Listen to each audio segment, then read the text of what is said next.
राधे राधे। स्वागत है आपका इस पवित्र यात्रा में। इस पवित्र यात्रा को आगे बढ़ाते हुए आज मैं आपको सुनाऊंगी कार्तिक महात्म्य अध्याय 24वां, और साथ ही मैं आपको कुछ कहानियां भी सुनाऊंगी। क्या आप जानते हैं श्री राधा जी और श्री रुक्मणी जी में क्या अंतर है?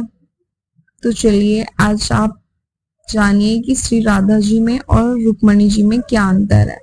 श्री राधा को भगवान श्री कृष्ण की प्रेमिका कहा जाता है और रुक्मणी जी उनकी पत्नी थी। सबसे बड़ा अंतर तो यही था, परंतु इसके अलावा भी 12 बड़े अंतर थे। तो चलिए जानते हैं कि इन दोनों के बीच क्या अंतर था। श्री राधा जी को रानी कहा जाता है, जबकि रुक्मणी जी को माता कहा जाता है। रुक्मणी जी शहरी स्त्री थी और राधा जी ग्रामीण की महिला थी, अर्थात एक राजकुमारी थी और दूसरी साधारण स्त्री। रुक्मणी प्रभु की पत्नी व सेविका है और राधा जी प्रेमिका हैं। माता रुक्मणी ने पत्नी धर्म निभाया तो श्री राधा जी ने प्रेमिका का धर्म निभाया था। रुक्मणी जी का प्रभु ने हरण करने के बाद विवाह किया था, परंतु पुराणों के अनुसार श्री राधा और श्री कृष्ण जी का ब्रह्मा जी ने विवाह कराया था। श्री राधा प्रभु के बचपन की साक्षी हैं, जबकि रुक्मणी जी प्रभु बचपन को छोड़कर संपूर्ण जीवन की साक्षी हैं। श्री राधा ने प्रभु के जीते जी प्राण त्याग दिए थे, परंतु रुक्मणी ने प्रभु को जाने के बाद। श्री रुक्मणी जी सहज थी, परंतु राधा श्री कृष्ण जी की तरह ही थी। राधा प्रेम में नाचती और गाती थी, परंतु माता रुक्मणी नहीं। श्री कृष्ण तत्व दर्शनों के अनुसार रुक्मणी को देह और श्री राधा जी को आत्मा माना गया है। श्री राधा को आदिशक्ति माना जाता है, जबकि श्री रुक्मणी जी को माता लक्ष्मी का अवतार माना जाता है। श्री कृष्ण जी राधा रस में समाये हुए हैं, जबकि रुक्मणी श्री कृष्ण जी में समाई हुई है। महाभारत के अनुशासन पर्व एक बार युधिष्ठिर ने भीष्म से प्रश्न किया था कि रुक्मणी और राधा में क्या समानता है। तब भीष्म ने बताया कि एक बार लक्ष्मी जी ने रुक्मणी से कहा कि मेरा निवास तुम में रुक्मणी है और राधा का निवास गोकुल के गोलोक में निवास है। संसार में सभी भौतिक व्यवस्था रुक्मणी और उनके पीछे कर्म करने की सोच राधा है, और जिनके लिए ये व्यवस्था की जा रही है वो कारण है श्री कृष्ण। यानी राधा और रुक्मणी दोनों ही लक्ष्मी का प्ररूप है, परंतु जहाँ रुक्मणी दैहिक लक्ष्मी है, वहीं दूसरी ओर राधा आध्यात्मिक लक्ष्मी है। हरे कृष्णा। अब मैं आपको सुनाऊंगी एक और कथा भगवान विष्णु जी की और माता लक्ष्मी जी की। पौराणिक कथा के अनुसार एक बार देवी लक्ष्मी का प्रकटमय जल से हुआ था। सृष्टि के आधारभूत पंचतत्व में एकमात्र जल है जिसे जीवन की संज्ञा दी गई है। जल है तो जीवन है, जल से ही जीवन की उत्पत्ति हुई, पोषण और रक्षण होता है। इस अर्थ में लक्ष्मी जीवन की देवी है और जगत का पोषण और रक्षण करती है। लक्ष्मी द्वारा विष्णु का वर्णन करने का भी कारण भी यही है। इस कथा में आप जानेंगे कि माता लक्ष्मी ने भगवान विष्णु को क्यों चुना था। दोनों जगत के पालक दंपति हैं और दोनों ही सागर से संगीत हैं। देवी सागर उद्भव है तो विष्णु नारायण होकर क्षीर सागर रूपी नीर के निवासी हैं।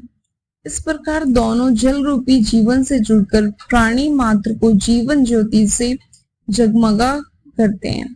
अमृत प्राप्ति के लिए देवताओं तथा दानवों के संयुक्त रूप से समुद्र मंथन की कथा सनातन धर्म प्रेय सभी ग्रंथों में उपलब्ध है, जो मैंने आपको सुनाई भी है इन अध्यायों में।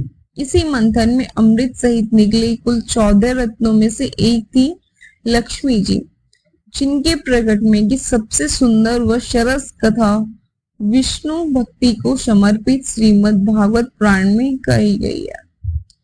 इस कथा में प्रकटने के बाद शेष देवता ऋषियों व दानवों की अपेक्षा करके लक्ष्मी जी ने विष्णु जी का वर्णन क्यों किया, इसी में लक्ष्मी प्राप्ति का महामंत्र छुपा हुआ है।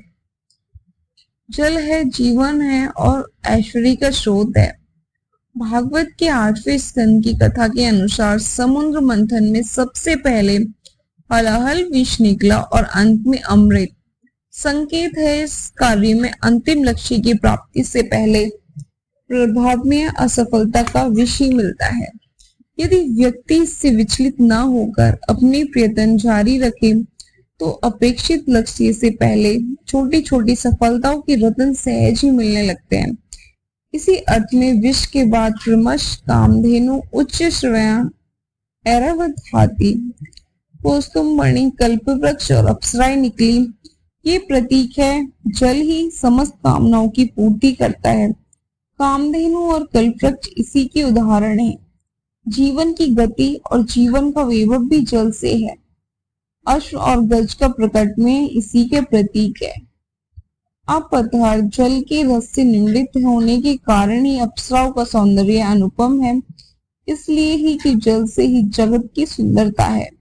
मणि जल के रत्नदाता होने के प्रतीक है, इसलिए सागर का एक नाम रत्नाकर है। रात्रि में प्रकाश का दाता चंद्रमा और जीवन पोषक व रक्षक अन्न औषधियां भी जल से ही प्रकट है, क्योंकि जल से ही जगत का उजाला और पुष्टि तुष्टि है। जल ही धन है, इसलिए धन की देवी लक्ष्मी का उद्भव जल से हुआ है। कथा कहती है कि अप्सराओं के बाद शोभा की मूर्ति स्वयं भगवती लक्ष्मी जी देवी प्रकट हुई। वे भगवान की नित्य शक्ति हैं। उनकी बिजली के समान चमकीला छटा से दिशाएं जगमगा उठी। उनका सौंदर्य और सौंदर्य, यौवन, रूप, अंग और महिमा से सबका चित्त खिंच गया। देवताओं, असुरों, मनुष्य सभी ने ये कामना की लक्ष्मी देवी हमें मिल जाए। देवराज इंद्र अपने हाथी उनके बैठने के लिए आसन ले आए। श्रेष्ठ नदियों ने मूर्तिमान होकर उनके अभिषेक के लिए स्वर्ण कलशों में पवित्र जल लाकर प्रस्तुत किया। पृथ्वी ने अभिषेक के लिए योग्य औषधि अर्पित की। गायों ने पंचगव्य और वसंत ऋतु ने चैत बैसाख में होने वाले सब फूल व फल उपस्थित कर दिए। इन सामंजस्य ऋषि ने विधि पूर्वक मंगल मूर्ति माँ लक्ष्मी जी का अभिषेक किया। उस घड़ी गंधर्वों ने मंगलमय संगीत का तीन छेड़ दी। बादल संदेह होकर मृदंग, डमरू, ढोल, नगाड़े, नरसिंह, शंख, वेणु और वीणाएं बजने लगी। तब लक्ष्मी देवी हाथ में कमल लेकर सिंहासन पर विराजमान हो गई। दिग्गजों ने जल से भरे कलशों से उनका स्नान कराया। उस समय ब्राह्मण गणीय वेद मंत्रों का पाठ कर रहे थे। समुद्र ने देवी को धारण करने के लिए पीले रेशमी वस्त्र समर्पित किए। जल के देवता वरुण ने दिव्य सुगंध वाली विजंती माला, प्रजापति विश्वकर्मी ने भांति के आभूषण, सरस्वती ने मोतियों का हार, भगवान ब्रह्मा जी ने कमल और नागों ने 2 कुंडल देवी को भेंट चढ़ाए थे। इस अभिनंदन के उपरांत लक्ष्मी देवी हाथों में कमल पुष्पों की माला लिए सुपात्र का वरण करने को उठी। उस माला की चारों ओर उसकी सुगंध से मतवाली भौरों गुजर रही थी। उस समय लक्ष्मी जी के मुख की शोभा अवर्णनीय थी। कुछ लज्जा के साथ वो मंद मंद मुस्कुरा रही थी। देवी की कामना सुपात्र पुरुष का वरण करने की थी, किंतु गंधर्व, यक्ष, असुर, सिद्ध, चरण और देवताओं ने उन्हें खोजने का भी योग्य वर मिल सका। देवी मन ही मन विचार करने लगी कि यहाँ कोई तपस्वी तो है, परंतु उन्होंने क्रोध पर विजय नहीं प्राप्त की है। किसी में ज्ञान है मगर वे आनशेय नहीं है। कुछ बड़े महत्वशाली हैं किंतु वो काम को नहीं जीत सकते। किसी में ऐश्वर्य है लेकिन वे दूसरों पर आश्रित हैं। किसी में धर्मचरण है परंतु प्राणियों के प्रति प्रेम का व्यवहार नहीं है। किसी में त्याग है लेकिन केवल त्याग से मुक्ति संभव नहीं है। कुछ वीर है लेकिन मृत्यु पाश से मुक्ति नहीं है। कुछ महात्माओं में विषय शक्ति नहीं है लेकिन वह सदैव मध्या में तत्कालीन रहते हैं। ऋषि दीर्घायु है किंतु उनका सील मेरे योग्य नहीं है, और जिसमें सील है उसकी आयु का ठिकाना नहीं है। जिनमें सील व आयु दोनों है वो अमंगल वेश में रहते हैं। इस प्रकार चिंतन करते हुए अंत में लक्ष्मी देवी ने समस्त सद्गुणों के खान भगवान विष्णु का चयन किया था, इसलिए कि प्रकृत गुण उनका स्पर्श नहीं कर सकते और अणिमा आदि समस्त गुण उन्हें चाह करते हैं, लेकिन भगवान है कि किसी की भी अपेक्षा नहीं करते। वास्तव में ही लक्ष्मी जी के एकमात्र आश्रय हैं। अंत में देवी जी ने गले में कमल पुष्पों की वे माला डाल दी और प्रेम पूर्वक चितवन के साथ उनके हृदय स्थल को देखती हुई उनके निकट खड़ी हो गई। ये दृश्य देख चारों ओर उत्सव मनने लगा और जयकारों से तीनों लोग गूंज उठे। इस कथा का मर्म सुपात्र पुरुष के चयन से पूर्व लक्ष्मी के चिंतन के किंतु परंतु से समझा जा सकता है। पहला कठोर श्रम अर्थात तप करने पर धन तो पाया जा सकता है, लेकिन यदि क्रोध पर काबू ना हो तो पास आया धन भी हम गवा देते हैं। इस अर्थ में जो परिश्रम के साथ क्रोध को नियंत्रित करने में समर्थ होता है उसे ही लक्ष्मी मिलती है। दूसरा, ज्ञान से अनेक लोग धन कमा लेते हैं, लेकिन उनकी आसक्ति उस धन को लक्ष्मी की गरिमा नहीं दे पाती। केवल ज्ञान से अर्जित धन लक्ष्मी नहीं है, बल्कि सच्ची लक्ष्मी तो धन के साथ अनशक्ति में है। यही सच्चा ज्ञान भी है। इस अर्थ में जो ज्ञानी के साथ अनशक्त होते हैं उन्हें ही लक्ष्मी सुलभ होती है। तीसरा, धन है के लिए महाकक्ष्वी होना आवश्यक है। इसलिए महाकक्ष्वी से भरे लोग पर्याप्त धन कमा लेते हैं, लेकिन वह धन भी लक्ष्मी नहीं होता, इसलिए कि अधिक धन व्यक्ति को विलासी और वासनाग्रस्त कर धन की श्री का लोप कर देता है। लक्ष्मी उन्हीं का वर्णन करती है जो महाशाली होकर अपनी वासनाओं को भी जीत चुके हैं, जिनका ऐश्वर्य दूसरों के आश्रित हो, अर्थात जो बाप दादाओं के धन पर मौज करते हैं, उनका धन लक्ष्मी कतई नहीं होती। सच्ची लक्ष्मी श्रम से अर्जित श्रमश्रीत लोगों के ऐश्वर्य में ही विराजमान हो जाती है, पराश्रित के वैभव में नहीं। धर्मचरण अर्थात कर्तव्य व सदाचार से ही धन आता है, लेकिन जो प्रेम से रहित है उनका वह धन लक्ष्मी नहीं कहलाता। वास्तविक लक्ष्मी तो उसी को मिलती है जो कर्तव्य के साथ प्राणी मात्र के प्रति प्रेम का आचरण करता है। संसार के त्यागी के पास भी कभी लक्ष्मी नहीं टिकती। ऐसा इसलिए क्योंकि त्याग मात्र से जीवन की मुक्ति नहीं है। इसी कारण शास्त्रों में मोक्ष के लिए धर्म के साथ अर्थ काम तीनों का विक्रम ही पुरुषार्थ कहा गया है।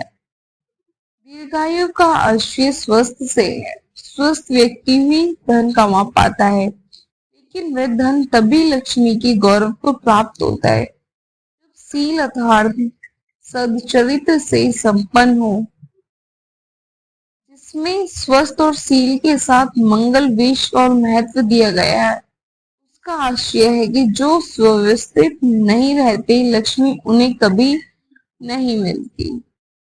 इसका अर्थ है कि आप अपना नियम अनुसार अपने जीवन को संभालें और नियम अनुसार अपने जीवन को व्यतीत करें। इस कथा का सार ये था। अब मैं सुनाती हूँ आपको कार्तिक महात्म्य का 24वां अध्याय। राजा व्रत बोली, हे मुनि श्रेष्ठ, आपने तुलसी के इतिहास व्रत महात्म्य के विषय में कहा। अब आप कृपया मुझे ये बताइए कि कार्तिक मास में क्या और भी देवताओं का पूजन होता है, ये भी विस्तार पूर्वक बताइए। नारद जी बोले, पूर्व काल की बात है।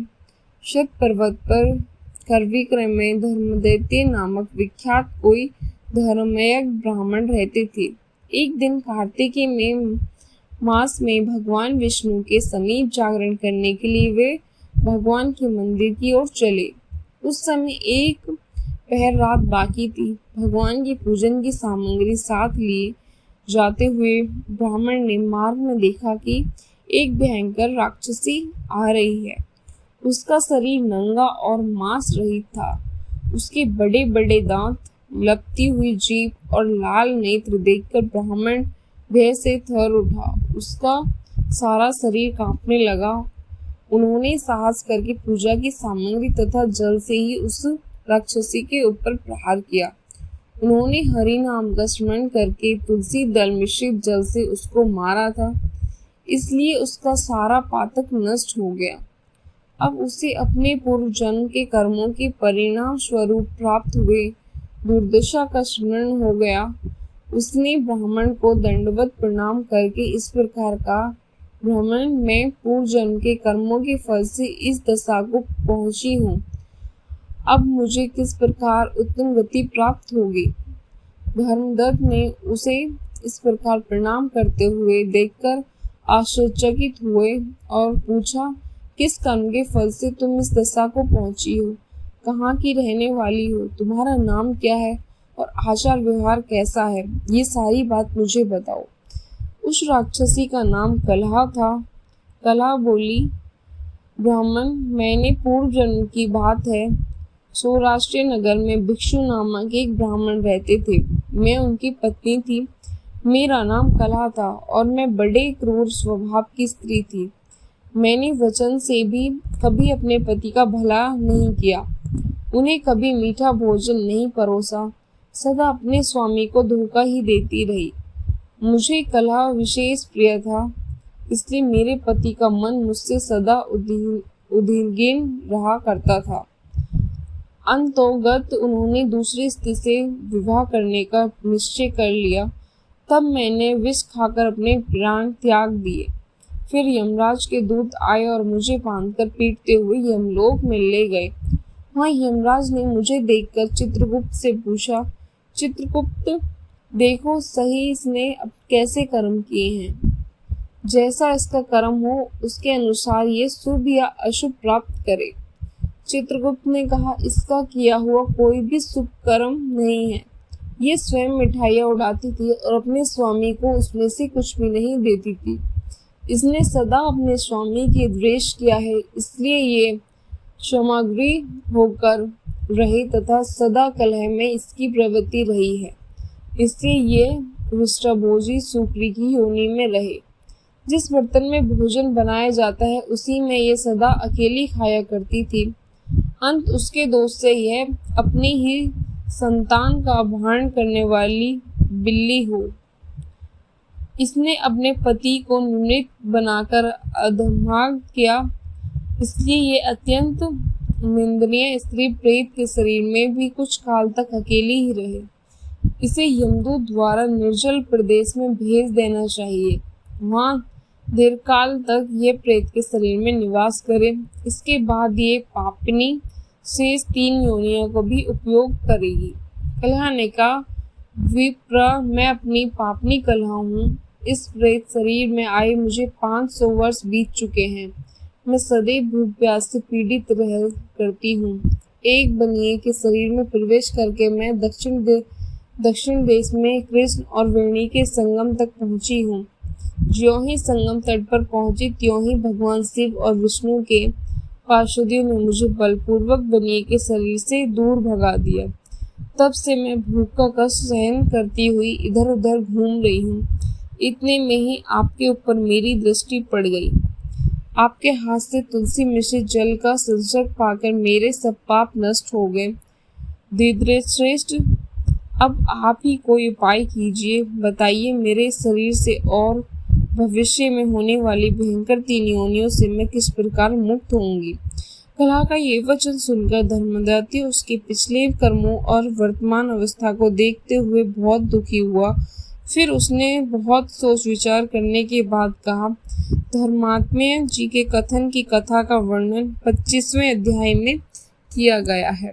तो चलिए अब मैं सुनाती हूँ आपको 25वां। सुना प्रश्न ऋषियों का और बोले सूत ज्ञानी। 25वां अध्याय में सुनो श्री हरि की वाणी। धर्मदत्त जी का कथन 24वीं कथा का आगे वर्णन सुनिए। तीर्थ में दान और व्रत आदि सत्कर्म करने से मनुष्य के पाप नष्ट हो जाते हैं, परंतु तू तो प्रेत के शरीर में है, अंत उन कर्मों को करने की अधिकारिणी नहीं है। इसलिए मैंने जन्म से लेकर अब तक जो कार्तिकेय का व्रत किया है, उसके पुण्यों का आधा भाग मैं तुझे देता हूँ, तो उसी से सद्गति को प्राप्त हो जा।